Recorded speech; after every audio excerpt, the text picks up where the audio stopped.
What is up, my guy? Howdy fellas, welcome to whatever this is. And if you're anything like me, you have an ungodly amount of OCs. Like, so many that there are a ton that you've unintentionally abandoned because you haven't thought about them or their stories in years. Bummer, but I suppose that's how the paper crumbles. Now, because I'm a freak, I often like to flip through my old sketchbooks for fun, essentially. I guess I could chalk it up to feeling nostalgic for my old artwork because I remember being really proud of those old drawings. That, and every now and then I stumble upon an old concept that baby me was kind of cooking with, not gonna lie, and I decide to reuse it in a current project. This time around I got that same feeling when I came across two OCs that I remember so clearly the second I laid my eyes on them. These were characters I made back in 7th grade and I obsessed over them for about a month, I think, before forgetting about them in favor of another idea. I'm not joking when I say that's just what happened a lot of the time for me as a kid. I'm easily inspired now, but back then I used to make new characters like every single day. I could not be stopped. And while looking at these old drawings, I thought it'd be fun to revisit and completely overhaul those characters into something I'd be much more likely to write nowadays. I had this plan for a while and even thought that it'd end up being like this massive video full of tons of art as I explain the grander story and all of the new little characters that I came up with, but life kind of just got in the way and the video is not going to be as grand as I originally thought. But regardless, I'm sure we're going to have a great time. Feel free to grab your sketchbook and draw along as I introduce you to my 7th grade OCs, Tevionna and Finn. First and foremost, let me introduce you to who these characters used to be, or at least a little bit. I'll talk about them more individually. But once upon a time, I was obsessing over the song Fireflies by Owl City. It's still one of my favorite songs today just because of how potentially pungent nostalgia for the song is, but in 7th grade, little me thought it would be a hoot to make a character inspired by the song. I did love fireflies, we used to catch them all the time during the summer. So enter this guy, Finn, whose full name from here on out is now Finnegan. But we're still just gonna call him Finn because Finnegan is a mouthful. He was basically a fairy that had firefly wings and could shapeshift into being about 6 feet tall as a person. According to little me, Finn's backstory was that his parents disappeared when he was 5, and since then he's been stumbling around the woods, surviving on his own until he stumbled into the backyard of our second character, Tevionna. We'll talk about her later. So because I ended up having the most ideas for Finn, I figured we could start off with him right off the bat. I've always loved those fairy designs where they give them more bug-like elements besides just having them have wings from different insects. And as I was exploring different designs, I ended up crafting my own little race of fairies in this little fantasy world. I won't get too deep into all of it right now. Maybe I'll save it for another video, but I can tell you about these 2 specific types of fairies that are very relevant to the new story I had put together.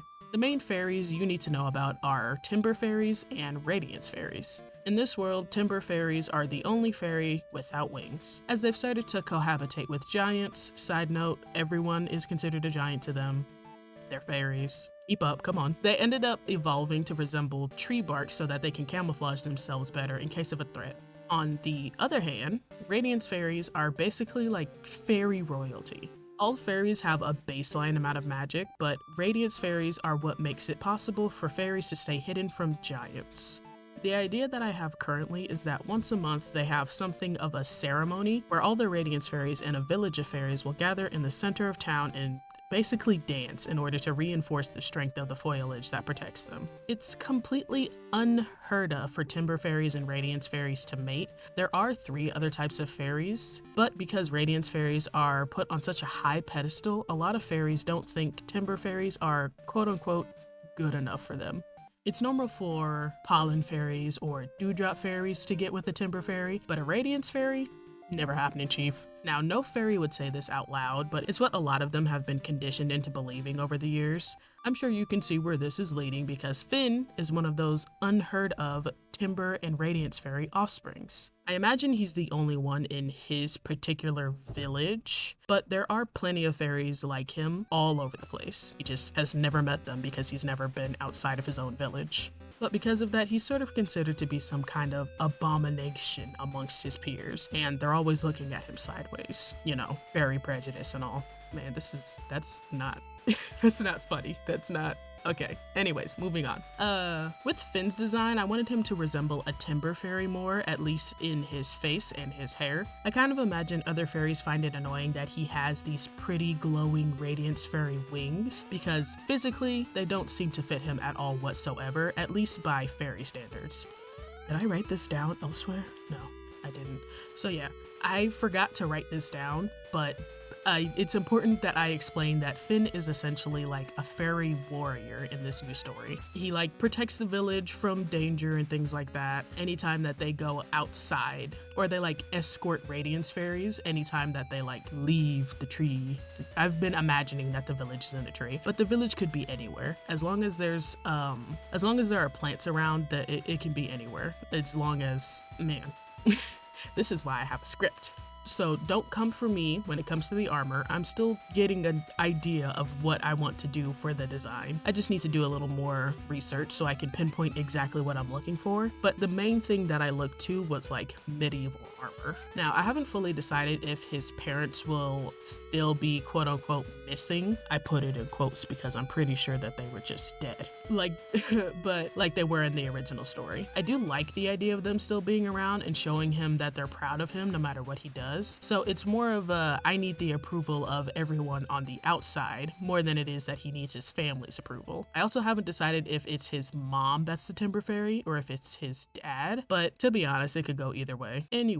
Let's talk about my girl Tevionna, because she's the one that I definitely remember thinking about the most. I'll be frank, I have no idea where the name Tevionna came from.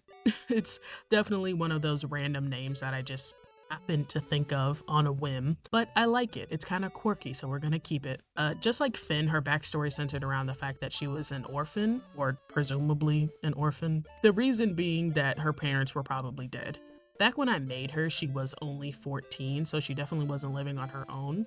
What I had was that she did get adopted into another family, but she had a hard time connecting with them, so she just never hung out around them, I guess. Also, she was bullied for being 5'2". I'm not saying that there aren't people who get bullied for being 5'2", but I'm just laughing because when I was a kid, for some reason being short was my favorite character trait to give people, so I decided to keep her being short since it was pretty important to her character back then. But because this is effectively a fantasy world, with Finn being a fairy, I decided I'd make her a dwarf. Now, I do want to say that I am not super confident in how I went about her proportions. The references I used were in line with fantasy dwarfs as a race rather than people who have dwarfism. I know that to the general public, the two are completely different, but I ended up going down a bit of a rabbit hole seeing how people with dwarfism feel about, like dwarves in fantasy, and I just want to say that I hope I'm not offending anyone by making Tev a dwarf. I genuinely just thought it would be a fun thing to explore because I'm always looking for a reason to push myself out of my comfort zone when it comes to character design. So to change up Tev's story, instead of her parents being dead or something, she just doesn't have the best relationship with them for one reason or another. I'm not sure how long it's been since she's last seen them, but it's a two-way thing. They don't reach out to her, so she hasn't bothered reaching out to them. But her family issues have led her to having a hard time connecting with other people, period. She just like me for real. So instead, she tends to throw herself into her work. That being her essentially being some kind of errand boy. I googled it, and Google is telling me that she'd be a courier, which is a person that delivers a message, package, or letter from one place or person to another. And that's pretty accurate. That's what I have in mind. Pretty much, she travels on foot, delivering things to people, whether they be letters, gifts, plutonium, if that's a thing in this world. Just whatever you could think of. I wanted to keep her outfit pretty simple since she's basically just walking in the woods for extended periods of time. She'd carry one of those comically large bags that holds essentially everything she needs no matter the weather, depending on how long she's traveling for. She's definitely got like alternative outfits that she'd wear, during the winter, in the spring, that kind of thing. For now, let's just say that what she's wearing is what she wears in the fall. Because neither of them had any fully covered pieces, because I never colored things back then, I was mostly winging it while picking the color palettes. With Finn, I wanted him to basically look like a tree, but Tev doesn't need to camouflage, so I could have more fun with the colors and experiment a bit. In one of the only quote-unquote colored pieces I did. I put colors in quotes here because I didn't color it. I just went over the lines and Crayola markers. Tev's hair was black with blonde, I guess. I don't know why it's just this section here that's blonde, but let's just say that they're bangs. I wanted to see what straight up blonde hair would look like on her, but I wasn't much of a fan. But instead of making her hair straight jet black, I leaned into something more brown or red. I think it's in the realm of maroon. And for fun, I added a blonde streak. I don't know if I'm gonna keep that, but you know, it's fun to experiment. Her outfit is what stumped me the most. The only colors that I remember putting her in was pink. I don't know, she just doesn't seem like a pink girly. So I played it safe by going with the tried and true green and brown combo because that's what I associate with people who like to hike and spend a lot of time outside. To close out this video, let me go over what the new story I thought of putting them in would be. Tevionna, a courier dwarf, is going about her typical route through the forest to complete her latest job. She is surprised at the sight of a fairy struggling to take off from a rock. And while she originally plans to ignore it and go about her way, she can't help but feel pity watching the poor thing tumble to the ground in defeat. She helps the fairy, discovering it has a small tear in its wing, making it difficult for it to fly. Seeing how rare fairies are in general, let alone to see out in the open, she doesn't exactly have the tools needed to help. But she's able to put a simple bandage over the tear, so at the very least, the rip can't get any bigger. Just as she's about to leave, the fairy pleads with her to take her with him. "I'm not safe out here, not with my wing like this," the fairy tells her. "On foot, it'll take me days, maybe even months to get to the nearest village. Please, I don't want to die out here." Tevionna, pitying the poor thing, agrees to take him along with her. Her only condition is that he'll compensate her for the extra stop in her trip. The fairy agrees, and the two set off to find the closest fairy village.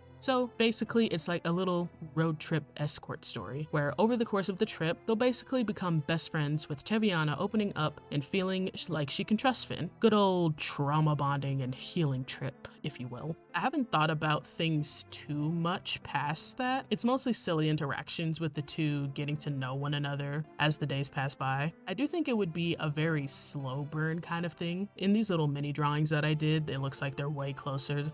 So I just wanted to say that to start off, Tevionna would be very reserved and closed off. She wouldn't really bother talking to Finn at all whatsoever. But the more that he's just, in general, just really kind to her and being really genuine, the more that she ends up opening up to him. And overall, Finn is just really kind in general. So him having that positive,